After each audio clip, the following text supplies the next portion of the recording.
Publik pun menyoroti rangkap jabatan para wakil menteri, terutama efektivitas kinerja dalam menjalankan tugas pemerintahan. Pengangkatan wakil menteri sebagai komisaris BUMN jadi sorotan publik. Dari 55 wakil menteri kabinet Prabowo Gibran, 30 wakil menteri merangkap jabatan sebagai komisaris di berbagai perusahaan pelat merah, di mana beberapa di antaranya wakil menteri kebudayaan Giring Ganesa yang menjabat komisaris PT Garuda Maintenance Facility Aero Asia. Sementara wakil menteri Dikti Sains Tek Stella Christy menjabat komisaris PT Pertamina Hulu Energi. Merespons Wamen yang merangkap komisaris, Menko Pemberdayaan Masyarakat Muhaimin Iskandar mengaku terpuruk sejak para Wamen mendapat tambahan jabatan sebagai komisaris. Wamen yang saya hormati terutama Aminuddin Ma'ruf, Faisal Reza, sahabat Juri, ini wamen-wamen yang membuat saya agak terburuk. Karena dulu saya tuh nggak pernah peduli dompet saya ada uang atau nggak peduli. Karena bagi saya dompet ada isi atau nggak ada isi, yang penting ada kartu kredit kan gitu. Nah gara-gara wamen-wamen pada jadi komisaris, kita ngiler juga kan. Jadi mikir ini kira-kira bisa seperti mereka enggak, nasib ini kira-kira gitu.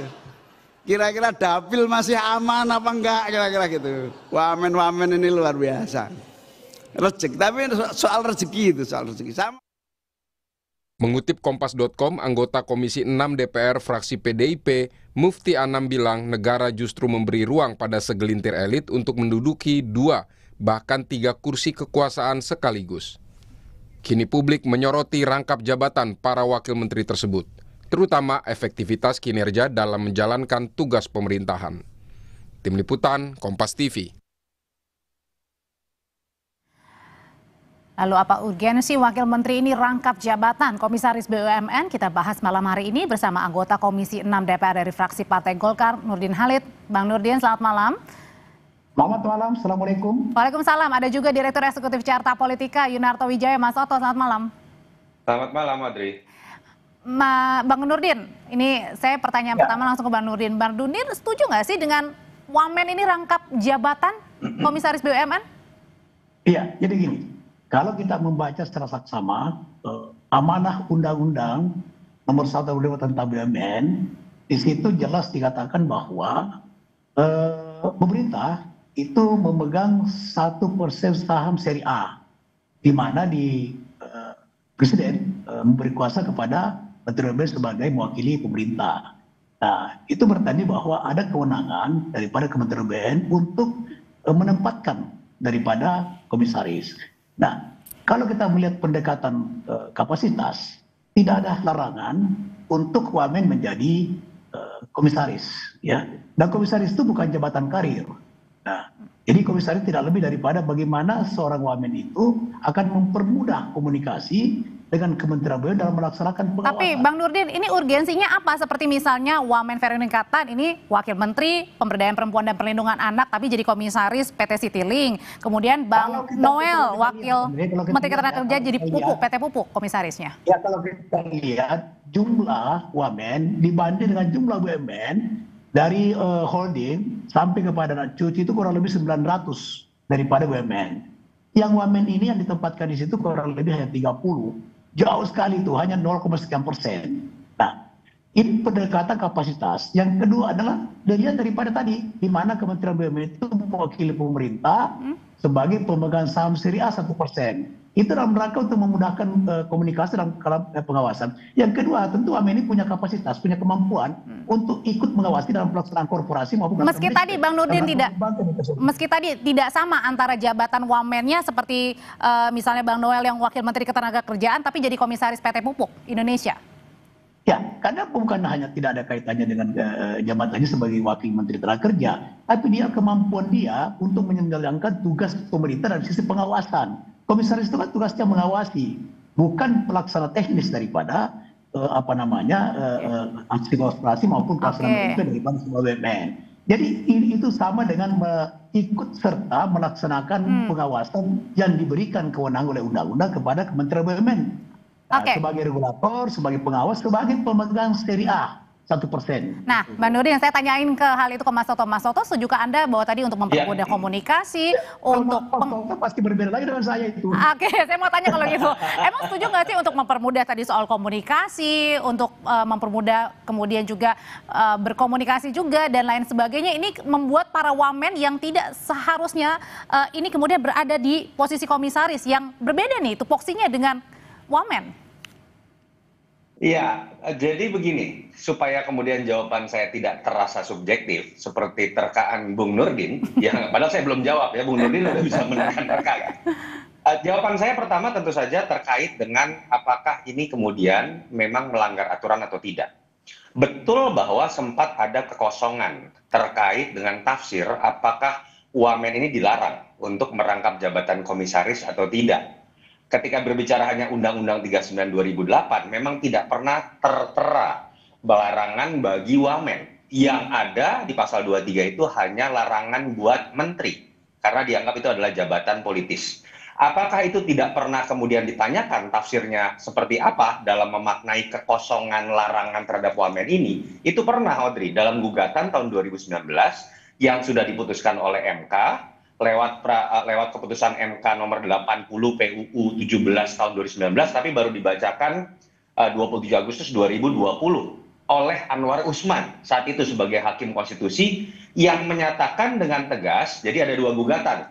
Yang pertama terkait dengan positioning secara legal atau aspek konstitusionalitas dari wamen, yang ini ditolak uji materinya karena dianggap akhirnya keputusannya bahwa wamen memang konstitusional. Tapi yang kedua, itu kemudian dipenuhi gugatannya terkait dengan tafsir MK bahwa kemudian seorang wamen itu ternyata dianggap bagian dari pejabat negara. Sehingga apapun yang menjadi larangan yang melekat pada seorang menteri, itu akan berlaku juga pada wamen.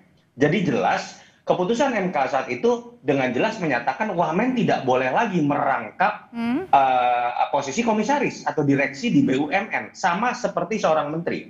Pertanyaan saya kan sekarang adalah bagaimana sikap pemerintah dalam menyikapi keputusan MK yang sebenarnya pernah ada secara eksplisit menyatakan larangan tersebut.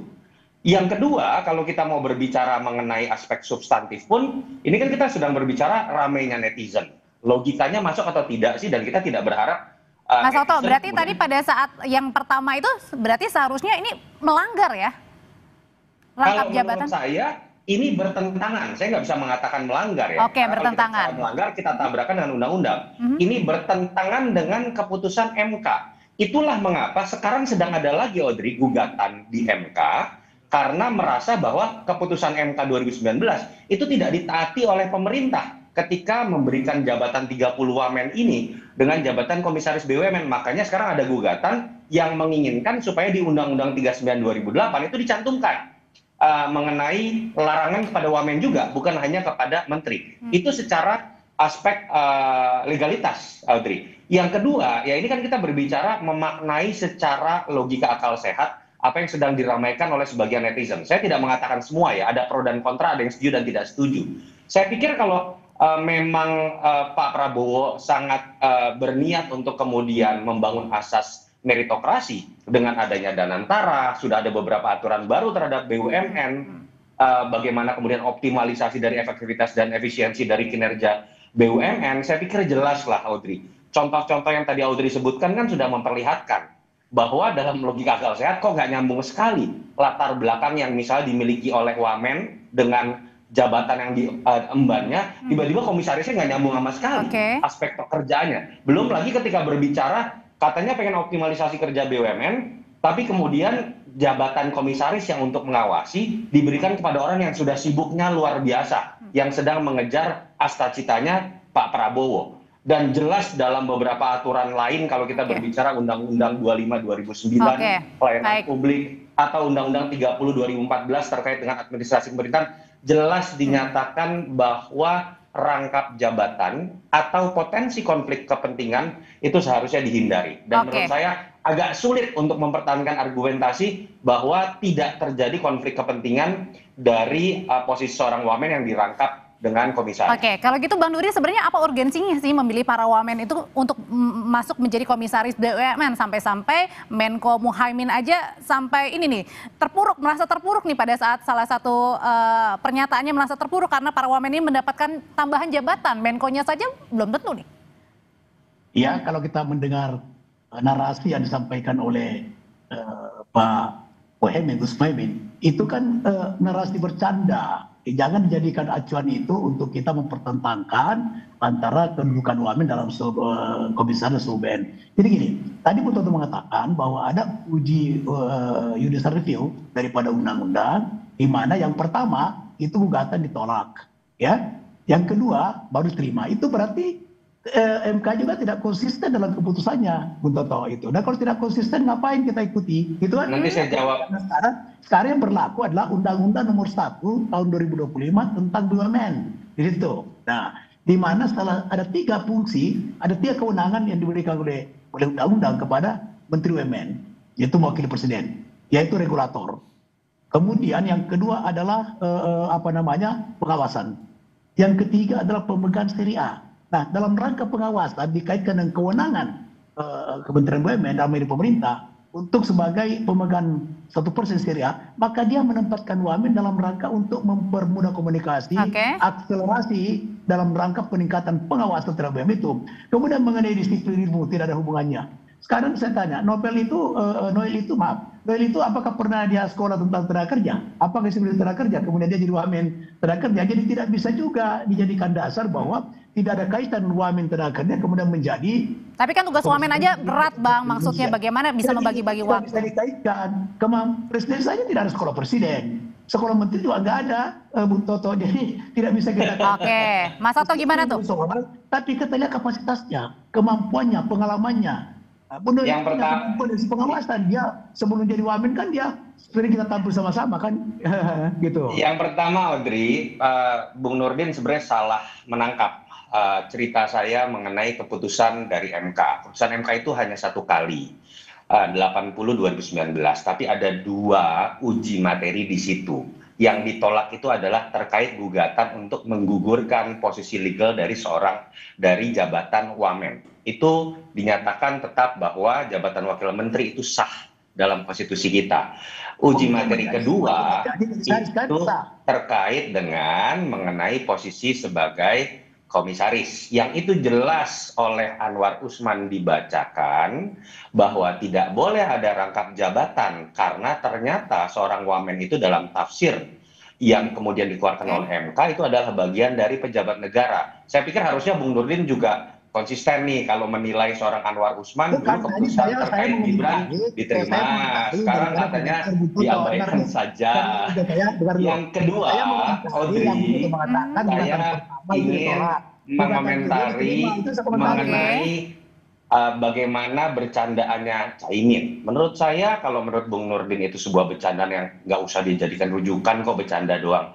Menurut saya ini sebuah kejujuran dari seorang Caimin. Kalau kita lihat kata-katanya walaupun dengan bercanda ya, ini berbicara mengenai rezeki, isi dompet. Dan kita akan masuk ke dalam analisis mengenai potensi konflik kepentingan, Audrey. Simple. Ketika berbicara mengenai menjadi komisaris BUMN, nggak bisa dibantah kok, faktanya tantimnya gede. Gajinya dan tantimnya jauh lebih besar dibanding jabatan seorang menteri, gaji seorang menteri atau wakil menteri. Pada titik itulah, sekarang saya coba memberikan sebuah analogi. Ketika seorang wakil menteri jadi rangkap jabatan, satu menjadi wakil menteri, satu menjadi komisaris Bank Himbara.